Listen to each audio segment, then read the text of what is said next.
Hello বন্ধুরা, তোমরা সবাই কেমন আছো? মা মেয়ে রান্নাবাটি চ্যানেলে তোমাদের সবাইকে স্বাগত।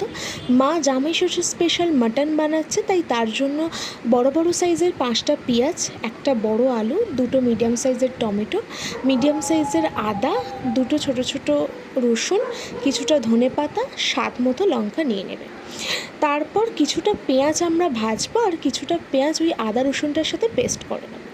তারপর কড়াইয়ের মধ্যে তেল দিয়ে কিছুটা পরিমাণ পেঁয়াজ এখানে মা বেরেস্তা করে নিচ্ছে, কারণ বেরেস্তার ফলে স্বাদটা প্রচণ্ড ভালো হয়।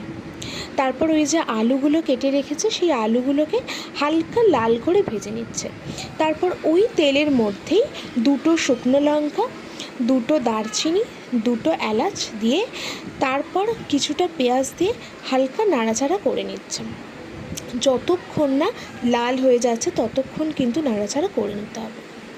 তারপর এখানে গোটা গোটা যে লঙ্কাগুলো ছিল সেই লঙ্কাগুলো দিচ্ছে। আমরা লঙ্কাগুলো পেস্ট করিনি, লঙ্কাগুলো গোটা দিয়েছি আর ক্যাপসিকাম দিয়েছি লাস্টে। তারপরে এখানে ওই যে মাটনটা নেওয়া হয়েছে সেই মাটনের চর্বিগুলো দিয়েছে। আমরা কিন্তু এখানে 1 কেজি মাটন ইউজ করেছি। 1 কেজি মাটনের জন্য কিন্তু এই পরিমাণগুলোই লাগবে। তোমরা যে যত মাটন ইউজ করবে সেই পরিমাণ অনুযায়ী কিন্তু তোমরা আদা রসুন পেঁয়াজ সব কিন্তু দেবে। দেখো এখানে কিন্তু মা মাটন দিয়ে দিয়েছে। মাটন দিয়ে ভালো করে নাড়াচাড়া করে নেবে। পেঁয়াজটা যতক্ষণ না লাল হয়ে আসছে তারপর ওই যে বাটা মশলাটা ছিল সেটা দিয়ে দেবে। দিয়ে পরিমাণ মতো হলুদ গুঁড়ো, লঙ্কা গুঁড়ো, জিরে গুঁড়ো, ধনে গুঁড়ো দিয়ে দিচ্ছে মা। দিয়ে ভালো করে তোমরা মাংসটাকে কষাবে। তারপরে পরিমাণ মতো অল্প চিনি এবং পরিমাণ মতো নুন দিয়েছে। দেখো কালারটা কতটা আস্তে আস্তে চেঞ্জ হয়ে যাচ্ছে, কত সুন্দর এসেছে। এখানে কিন্তু 20 থেকে 25 মিনিট মাটনটা মা কষিয়েছে। ঢাকা দিয়ে দিয়ে তোমরা অল্প আঁচে কষাবে, জোরে কিন্তু দেবে না, তাহলে নিচটা ধরে যাবে।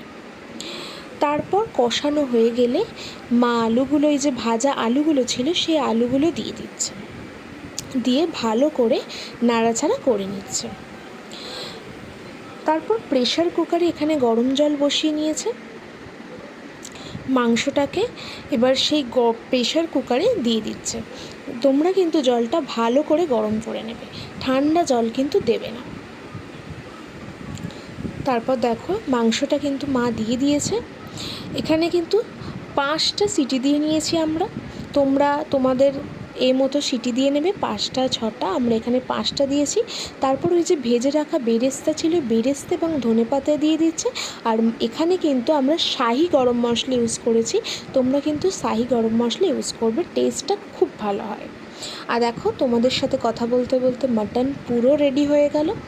এবার ভাত দিয়ে মাটন খাওয়ার পালা। ভালো লাগলে তোমরা like, comment, share and subscribe করে দিও।